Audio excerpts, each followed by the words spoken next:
estaban dentro da historia totalmente.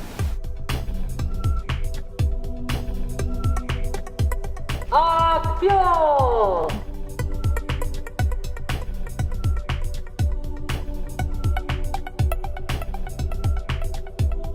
Pareceme moi interesantes porque hai moitos cativos que non pisan o cine, entonces isto é unha maneira de acercalos ao cinema e aínda por encima en galego, que hai moitos cativos que tampouco falan a nosa lingua.